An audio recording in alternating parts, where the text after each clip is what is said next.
ಕ್ರಿಸ್ತ ಯೇಸುವಿನಲ್ಲಿ ಕರೆಯಲ್ಪಟ್ಟ ಎಲ್ಲ ಸಹೋದರ ಸಹೋದರಿಯರಿಗೂ ವಂದನೆಗಳು. ಇವತ್ತಿನ ಪಾಠ ಟಂಗ್ಸ್ ಅಂಡ್ ಮಿರಾಕಲ್ಸ್, ಅನ್ಯ ಭಾಷೆ ಅದ್ಭುತಗಳು ಸೂಚಕ ಕಾರ್ಯಗಳು. ಇದೇ ಇವತ್ತಿನ ಪಾಠ. ಯಾಕೆಂದರೆ ಇತ್ತೀಚೆಗೆ ಅನ್ಯ ಭಾಷೆಗಳು ಅದ್ಭುತಗಳು ದೊಡ್ಡ ದೊಡ್ಡ ವ್ಯಕ್ತಿಗಳ ಮುಖಾಂತರ ಸೂಚಕ ಕಾರ್ಯಗಳು ಆಗುವುದನ್ನು ನಾವು ಲೋಕದಲ್ಲಿ ನೋಡುತ್ತೇವೆ. ನಾವು ದೇವರ ಮಕ್ಕಳಾಗಿರುವುದರಿಂದ ಇದನ್ನು ಸತ್ಯವೇದದ ಮುಖಾಂತರ ಪರಿಗಣಿಸುವುದು ಮುಖ್ಯವಾಗಿದೆ. ದೊಡ್ಡ ದೊಡ್ಡ ಕೂಟಗಳಲ್ಲಿ ಜನಗಳು ಅನ್ಯ ಭಾಷೆಯಲ್ಲಿ ಮಾತನಾಡುತ್ತಾರೆ. ಇದೆಲ್ಲ ಯಾವುದಕ್ಕೆ ಸೂಚನೆ ಎಂದರೆ ಯೇಸು ಕ್ರಿಸ್ತರ ಪ್ರಸನ್ನತೆ ಅಲ್ಲಿ ಇದೆ, ಪವಿತ್ರಾತ್ಮನ ಅಭಿಷೇಕ ಇದೆ ಎಂದು ಹೇಳುವುದುಂಟು. ಹಾಗಿರಬೇಕಾದರೆ ದೇವರ ಮಕ್ಕಳಾಗಿರುವ ನಾವು ಏನೇ ವಿಚಾರವನ್ನು ನಂಬುವುದಕ್ಕಿಂತ ಮುಂಚೆ ಈ ವಿಚಾರ ಸತ್ಯವೇದದಲ್ಲಿ ಇದೆಯಾ ಇಲ್ವಾ ಎಂದು ನೋಡಬೇಕು. ಯಾಕೆಂದರೆ ಅಪೊಸ್ತಲ ಪೌಲ ಹೇಳಿದ ಮಾತನ್ನು ಕೇಳಿದ ಜನರು ಹಾಗೆ ನಂಬದೆ ಮನೆಗೆ ಹೋಗಿ ಸತ್ಯವೇದದಲ್ಲಿ ನೋಡಿ ಪರೀಕ್ಷೆ ಮಾಡಿ ಅಪೊಸ್ತಲರು ಹೇಳಿದ ಮಾತು ಇದೆಯೋ ಇಲ್ಲವೋ ಎಂದು ನೋಡುತ್ತಿದ್ದರು. ಅದೇ ರೀತಿ ನಾವು ಕೂಡ ಈ ಎಲ್ಲ ವಿಚಾರಗಳು ಸತ್ಯವೇದದಲ್ಲಿ ಇದೆಯಾ ಇಲ್ಲವಾ ಎಂದು ನೋಡುವುದು ನಮ್ಮ ಕರ್ತವ್ಯ. ಯಾಕೆ ಪರೀಕ್ಷೆ ಮಾಡಬೇಕು? ಯೇಸು ಕ್ರಿಸ್ತರು ಮತ್ತಾಯ 7ನೇ ಅಧ್ಯಾಯ 21ರಿಂದ 23ನೇ ವಚನದಲ್ಲಿ ಹೇಳುತ್ತಾರೆ, ನನ್ನನ್ನು ಸ್ವಾಮಿ ಸ್ವಾಮಿ ಅನ್ನುವರೆಲ್ಲರೂ ಪರಲೋಕ ರಾಜ್ಯದಲ್ಲಿ ಸೇರುವರೆಂದು ನೆನೆಸಬೇಡಿರಿ. ಪರಲೋಕದಲ್ಲಿರುವ ನನ್ನ ತಂದೆಯ ಚಿತ್ತದಂತೆ ನಡೆಯುವವನೇ ಪರಲೋಕ ರಾಜ್ಯಕ್ಕೆ ಸೇರುವನು.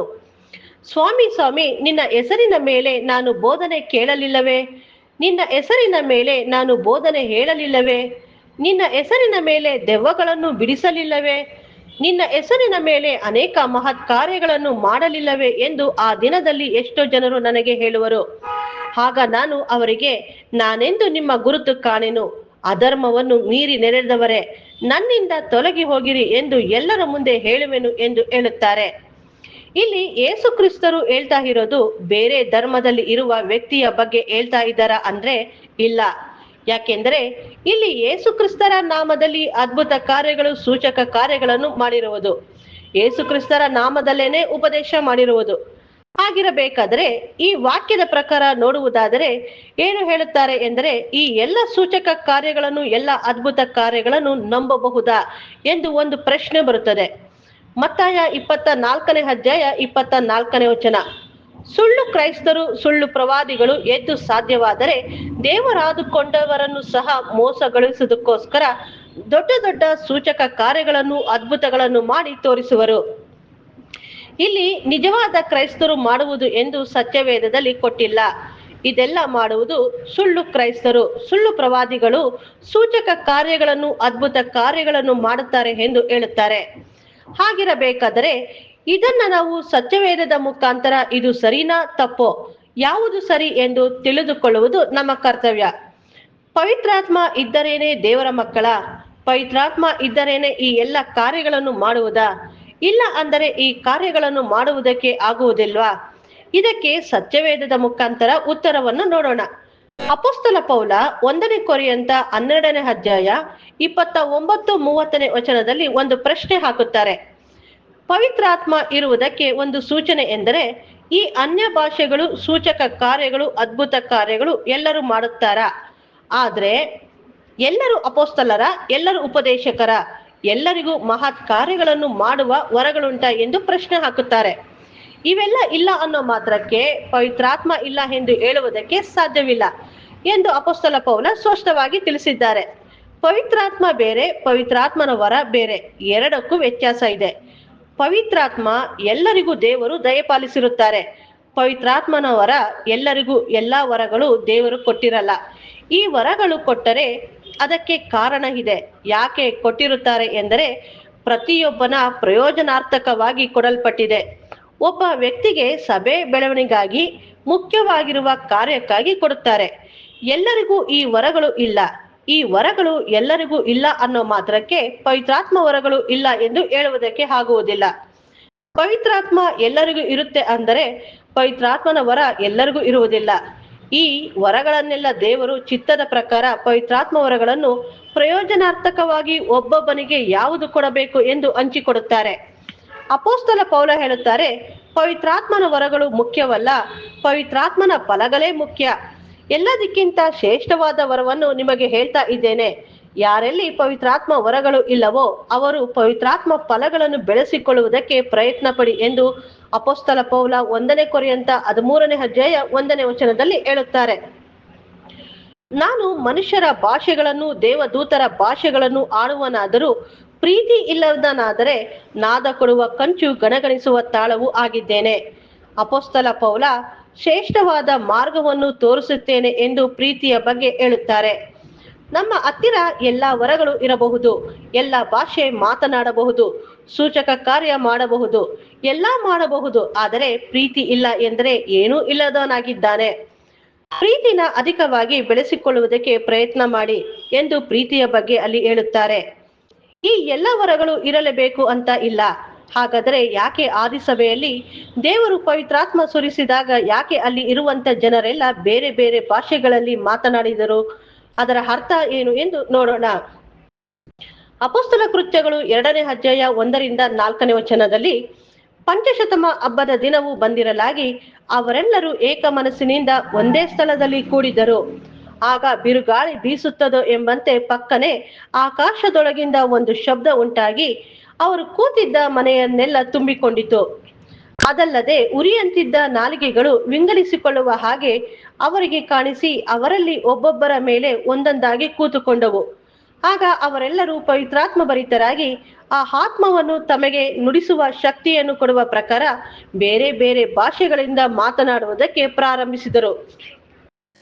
ಇಲ್ಲಿ ಒಬ್ಬೊಬ್ಬರ ಮೇಲೆ ಬೆಂಕಿ ಬಂದು ಕೂತಿತ್ತು ಎಂದು ಕೊಟ್ಟಿದ್ದಾರಾ ಅಂದ್ರೆ ಇಲ್ಲ. ಬೆಂಕಿ ತರ ಇರುವಂತ ವಿಂಗಡಿಸುವಂತ ನಾಲಿಗೆಗಳು ತರ ಬಂದು ಕೂತುಕೊಂಡವು ಎಂದು ವಚನದಲ್ಲಿ ಇದೆ. ಇಲ್ಲಿ ನಿಜವಾದ ಬೆಂಕಿ ಎಂದು ಕೊಟ್ಟಿಲ್ಲ. ಬಿರುಗಾಳಿ ಬೀಸುತ್ತದೋ ಎಂಬಂತೆ ಎಂದು ಕೊಟ್ಟಿದ್ದಾರೆ ಹೊರತು ಇಲ್ಲಿ ನಿಜವಾದ ಬಿರುಗಾಳಿ ಬೀಸಿತು ಎಂದು ಕೊಟ್ಟಿಲ್ಲ. ಅದೇ ರೀತಿ ಕೂಡ ಯೇಸು ಕ್ರಿಸ್ತರು ಪವಿತ್ರಾತ್ಮ ಪಾರಿವಾಳದ ರೂಪದಲ್ಲಿ ಬಂತು ಎಂದು ಕೊಟ್ಟಿದ್ದಾರೆ. ಇಲ್ಲೂ ಕೂಡ ಪಾರಿವಾಳದ ರೂಪದಲ್ಲಿ ಬಂತು ಎಂದು ಕೊಟ್ಟಿದ್ದಾರೆ ಹೊರತು ಅಲ್ಲಿ ನಿಜವಾದ ಪಾರಿವಾಳ ಬಂದಿಲ್ಲ. ಅದೇ ರೀತಿನೇ ಇಲ್ಲೂ ಬೆಂಕಿ ಬಿರುಗಾಳಿ ಬಂದಿಲ್ಲ. ಅಪೊಸ್ತಲ ಕೃತ್ಯಗಳು 10ನೇ ಅಧ್ಯಾಯ 44ರಿಂದ 46ನೇ ವಚನದಲ್ಲಿ, ಪೇತ್ರನು ಈ ಮಾತುಗಳನ್ನು ಇನ್ನೂ ಹೇಳುತ್ತಿರುವಾಗ ಅವನ ವಾಕ್ಯವನ್ನು ಕೇಳಿದವರೆಲ್ಲರ ಮೇಲೆ ಪವಿತ್ರಾತ್ಮ ವರವು ಇಳಿಯಿತು. ಅವರು ನಾನಾ ಭಾಷೆಗಳನ್ನಾಡುತ್ತಾ ದೇವರನ್ನು ಕೊಂಡಾಡುತ್ತಾ ಇವರನ್ನು ಪೇತ್ರನ ಸಂಗಡ ಬಂದಿದ್ದ ಯೆಹೂದ್ಯರಾದ ವಿಶ್ವಾಸಿಗಳು ಕೇಳಿದಾಗ ಅನ್ಯ ಜನಗಳಿಗೂ ಪವಿತ್ರಾತ್ಮ ದಾನ ಕೊಡಲ್ಪಟ್ಟಿದೆಯಲ್ಲ ಎಂದು ಅತ್ಯಾಶ್ಚರ್ಯಪಟ್ಟರು. ಮೊದಲನೆಯ ಸಾರಿ ಸಭೆಯಲ್ಲಿ ಇರುವ ಜನರ ಮೇಲೆ ಪವಿತ್ರಾತ್ಮ ಬಂದಾಗ ಅನ್ಯ ಭಾಷೆಯಲ್ಲಿ ಮಾತನಾಡಲಿಲ್ಲ, ತಮ್ಮ ತಮ್ಮ ಭಾಷೆಗಳಲ್ಲಿ ಮಾತನಾಡಿದರು. ಇವರೆಲ್ಲರ ಹುಟ್ಟು ಭಾಷೆ ಯಾವುದು? ಎಷ್ಟು ಭಾಷೆಯಲ್ಲಿ ಮಾತನಾಡಿದರು ಎಂದರೆ 17 ಭಾಷೆಯಲ್ಲಿ ಮಾತನಾಡಿದರು. ಅಲ್ಲಿ ಬಂದಿರುವಂತರೆಲ್ಲರೂ ಅತ್ಯಾಶ್ಚರ್ಯ ಪಡುತ್ತಾರೆ. ಯಾಕೆಂದ್ರೆ ಇವರು ನಮ್ಮ ಹುಟ್ಟು ಭಾಷೆಯಲ್ಲಿ ಮಾತನಾಡುತ್ತಾರಲ್ಲ ಎಂದು. ಸತ್ಯವೇದದಲ್ಲಿ ಅನ್ಯ ಭಾಷೆ ಎಂದರೆ ತಮ್ಮ ತಮ್ಮ ಹುಟ್ಟು ಭಾಷೆಯಲ್ಲಿ ಮಾತನಾಡುವ ಭಾಷೆನೇ ಅನ್ಯ ಭಾಷೆ. ಕೊರಿಂಥ ಸಭೆಯಲ್ಲಿ ಎಲ್ಲ ತರ ಭಾಷೆಗಳನ್ನು ಮಾತನಾಡುವಂತ ಜನಗಳು ಕೊರಿಂಥ ಪಟ್ಟಣದಲ್ಲಿ ಇದ್ದರು. ಇವರು ಸಭೆಗಳಲ್ಲಿ ಎಲ್ಲ ಭಾಷೆಗಳಲ್ಲಿ ಮಾತನಾಡುತ್ತಿದ್ದರು. ಒಬ್ಬೊಬ್ಬರು ಒಂದೊಂದು ಭಾಷೆ ಮಾತನಾಡುತ್ತಿದ್ದರು. ಅಲ್ಲಿ ಬಂದಿದಂತ ವ್ಯಕ್ತಿಗಳಿಗೆ ಅವರು ಮಾತನಾಡುತ್ತಿದ್ದ ಭಾಷೆ ಅರ್ಥವಾಗುತ್ತಿರಲಿಲ್ಲ. ಅದನ್ನು ತಿದ್ದೋದಕ್ಕೇನೆ ಅಪೊಸ್ತಲ ಪೌಲ 1 ಕೊರಿಂಥ 14ನೇ ಅಧ್ಯಾಯದಲ್ಲಿ ಬರೆಯುತ್ತಾರೆ, ಅನ್ಯ ಭಾಷೆ ಕೊಟ್ಟಿರುವುದು ಅವಿಶ್ವಾಸಿಗಳಿಗೆ ಕೊಟ್ಟಿರುವುದು. ನೀವು ಸಭೆಯಲ್ಲಿ ಇಷ್ಟ ಬಂದ ಭಾಷೆಯಲ್ಲಿ ಮಾತನಾಡುವಾಗ ಈ ಮಾತನ್ನು ಕೇಳಿದವರು ಇವರು ಹುಚ್ಚರ ಎಂದು ಹೇಳಲ್ವಾ? ಮಾತನಾಡಬೇಕಾದರೆ ಅಲ್ಲಿ ಕೇಳುವಂತ ಜನರಿಗೆ ಅರ್ಥವಾದರೆ ತಾನೇ ಅದು ಪ್ರಯೋಜನವಾಗುವುದು. ಇಲ್ಲ ಅಂದರೆ ಅವರು ಅಂತ್ಯದಲ್ಲಿ ಆಮೆನ್ ಎಂದು ಹೇಳುವುದಕ್ಕೆ ಹೇಗೆ ಸಾಧ್ಯ? ನೀನಂತೂ ಚೆನ್ನಾಗಿ ಕೃತಜ್ಞತಾ ಸ್ತುತಿ ಮಾಡುತ್ತಿ, ಹೌದು, ಆದರೆ ಬೇರೊಬ್ಬನು ಭಕ್ತಿ ವೃದ್ಧಿ ಹೊಂದಬೇಕಲ್ಲ. ನಾವು ಪ್ರಾರ್ಥನೆ ಮಾಡುವಾಗ ಎಲ್ಲರೂ ಅರ್ಥವಾಗುವ ಭಾಷೆಯಲ್ಲಿ ಪ್ರಾರ್ಥನೆ ಮಾಡಬೇಕು. ಸಭೆಯಲ್ಲಿ ಎಲ್ಲರೂ ಕನ್ನಡ ಮಾತನಾಡುವಾಗ ನಾವು ಕನ್ನಡ ಬಿಟ್ಟು ಬೇರೆ ಭಾಷೆಯಲ್ಲಿ ಪ್ರಾರ್ಥನೆ ಮಾಡಿದರೆ ಆಮೆನ್ ಎಂದು ಹೇಗೆ ಹೇಳುವುದಕ್ಕೆ ಸಾಧ್ಯ? ಸಭೆಯಲ್ಲಿ ಅರ್ಥವಾಗದ 10 ಭಾಷೆಗಳಲ್ಲಿ ಮಾತನಾಡುವುದಕ್ಕಿಂತ ಅರ್ಥ ಆಗುವ ಭಾಷೆಗಳಲ್ಲಿ 5 ಮಾತನಾಡಿದರೂ ಸಾಕು. ಅದಕ್ಕೆ ಅಪೊಸ್ತಲ ಪೌಲರು ತುತ್ತೂರಿಯ ಬಗ್ಗೆ ಉದಾಹರಣೆ ಕೊಡುತ್ತಾರೆ. 1 ಕೊರಿಂಥ 14ನೇ ಅಧ್ಯಾಯ 7ರಿಂದ 11ನೇ ವಚನದಲ್ಲಿ ಹೇಳುತ್ತಾರೆ, ತುತ್ತೂರಿಯಲ್ಲಿ ಹಲವಾರು ತುತ್ತೂರಿಗಳು ಇದೆ.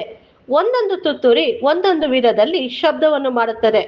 ಆಯಾ ತುತ್ತೂರಿ ಅದರ ಶಬ್ದವನ್ನು ಸರಿಯಾಗಿ ಕೊಟ್ಟರೇನೆ ಯುದ್ಧಕ್ಕೆ ಹೋಗುವುದಕ್ಕೆ ಸಿದ್ಧರಾಗುವುದು. ಯಾಕೆಂದರೆ ಇಸ್ರಾಯೇಲ್ನಲ್ಲಿ ತುತ್ತೂರಿಯನ್ನು ಊದುತ್ತಿದ್ದರು.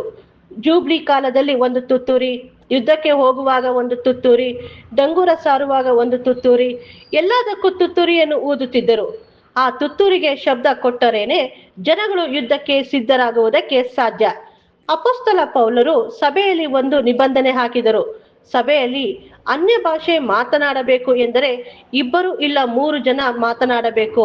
ಅದರಲ್ಲಿ ಒಬ್ಬರು ಅರ್ಥವನ್ನು ಹೇಳಬೇಕು. ಅರ್ಥ ಹೇಳುವುದಕ್ಕೆ ಯಾರೂ ಇಲ್ಲ ಅಂದರೆ ಸಭೆಯಲ್ಲಿ ಅನ್ಯ ಭಾಷೆನೇ ಆಡಬಾರದು. ಆದರೆ ಇವತ್ತು ಸಭೆಗಳಲ್ಲಿ ಶಿಸ್ತು ಇಲ್ಲ, ಸಭೆಗಳಲ್ಲಿ ಗಲಿಬಿಲಿ.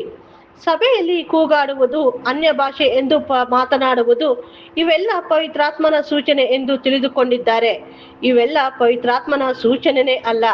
ಅದಕ್ಕೆ ಅಪೊಸ್ತಲ ಪೌಲ ಹೇಳುತ್ತಾರೆ, ದೇವರು ಸಮಾಧಾನಕ್ಕೆ ಕಾರಣನೇ ಹೊರತು ಗಲಿಬಿಲಿಗೆ ಕಾರಣನಲ್ಲ. ಇಲ್ಲಿಯವರೆಗೂ ಅನ್ಯ ಭಾಷೆಗಳ ಬಗ್ಗೆ ನೋಡಿದೆವು. ಮುಂದಿನ ಭಾಗದಲ್ಲಿ ಅದ್ಭುತಗಳ ಬಗ್ಗೆ ನೋಡೋಣ. ಈ ದೇವರು ಈ ವಾಕ್ಯವನ್ನು ಆಶೀರ್ವದಿಸಲಿ.